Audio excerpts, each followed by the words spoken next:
Symbol ತೋರಿಸಿ. ನಾವು peacock ತೋರಿಸಿದ್ದೀವಿ. ಯಾಕೆ ತೋರಿಸಿದೆ ಅದನ್ನ? ರಾಷ್ಟ್ರೀಯದ್ದು ಇದು ಚಿಹ್ನೆ ಅಂತ ಪಕ್ಷದ ಹೆಂಗೆ ಗೊತ್ತು ಉದ್ಧಾರ ಮಾಡ್ತೀನಿ ಮಕ್ಕಳನ್ನ. ಕಮಲದ ಚಿಹ್ನೆ ಯಾವ್ದು ಸರಿಯಾಗೋದಿಲ್ಲ ಮೇಡಮ್, ನೋಟಿಸ್ ಕೊಡ್ಬೇಕಾಗುತ್ತೆ. ನೀವು ಹೇಳ್ಬೇಕು ಸರ್. ನೀವು ಕರ್ಕೊಂಬಂದ್ ಮಕ್ಕಳು ಪಬ್ಲಿಕ್ ಫಂಕ್ಷನ್ ಕೊಡ್ಬೇಕಾರೆ ಯಾವ್ಯಾವ ಸಿಂಬಲ್ ಈಗ ಅಶೋಕ ಸ್ತಂಭ ತೋರಿಸಿರಿ, ಪಿಕಾಕ್ ತೋರಿಸಿರಿ, ಅದೇನದು ನ್ಯಾಷನಲ್ ಸಿಂಬಲ್ ಆಯ್ತು. ಕಮಲ ತೋರಿಸಿರಿ, ಏನದು ನ್ಯಾಷನಲ್ ಸಿಂಬಲ್ ಅದನ್ನ ಹೇಳ್ಬೇಕು. ನ್ಯಾಷನಲ್ ಸಿಂಬಲ್ ಅಂತ ಹೇಳಿ ನೀವು ಆತರ ತಗೊಂಡ್ಬಂದಿದ್ದೀರ. ಪಕ್ಷದಲ್ಲ ಅಂದ್ರೆ ಅದು ಪಕ್ಷದ ಆಗಿದೆ. ದೇಶವನ್ನೇ ಅದನ್ನ ತಗೊಂಡಾರ ಅವರು.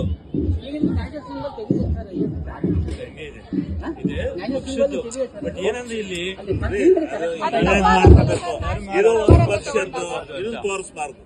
ಪಕ್ಷ ತಗೊಂಡಾಯ್ತು. ಒಂದು ಧರ್ಮ, ಒಂದು ರಾಜಕೀಯ ಪಕ್ಷದನ್ನ ಹೈಲೈಟ್ ಮಾಡಬಾರ್ದು. ಇವೆಲ್ಲ ಸರ್ವ ಜನಾಂಗದ ಶಾಂತಿಯ ತೋಟ ಅಂತ ಮಾಡುತ್ತಾನೆ ಇದನ್ನ. ಅದು ಒಂದು ಡ್ಯಾನ್ಸ್ ಮಾಡಿದ್ರೆ ಬ್ಯೂಟಿಫುಲ್ ಮಾಡಿದ್ರೆ ಎಲ್ಲ ಕಮ್ಯುನಿಟಿ ಬಂತದ್ದು.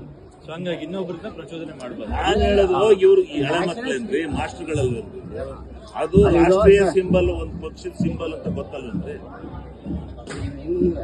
ಒಂದು ಸಿಂಬಲ್ ಅಂತ ಗೊತ್ತಾದ್ಮೇಲೆ ದೊಡ್ಡ ಮಾಡಿದ ತಪ್ಪನ್ನು ಒಪ್ಕೊಳ್ಳಿ.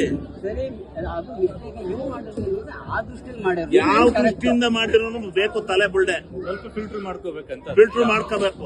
ಇದು ಒಂದು ಪಕ್ಷ ತಗೊಂಡಿದೆ, ಇದು ತಗೊಂಡು ತೋರಿಸಬಾರ್ದು ಅಲ್ಲಿ ಅಂತ ಆಕ್ಚುಲಿ ನಿನ್ನೆ ಮೊನ್ನೆ ಎಲ್ಲ ನೋಡಿದ್ರಲ್ಲ, ಅವ್ರು ಹೇಳ್ಬಿಟ್ಟಿದ್ರೆ ನಾವು ಅದನ್ನ ಹಾಕ್ತಾನೆ ಇರ್ಲಿಲ್ಲ. ನಿನ್ನೆ ಮೊನ್ನೆ ಎಲ್ಲ ಚೆಕ್ ಮಾಡಿದ್ರಲ್ಲ, ಅವರು ಅಟ್ಲೀಸ್ಟ್ ಹೇಳ್ಬಿಟ್ಟಿದ್ರೆ ನಾವು ಮಾಡ್ತಾನೆ ಇರ್ಲಿಲ್ಲ. ಅಬ್ಸರ್ವ್ ಮಾಡಿದ್ರೆ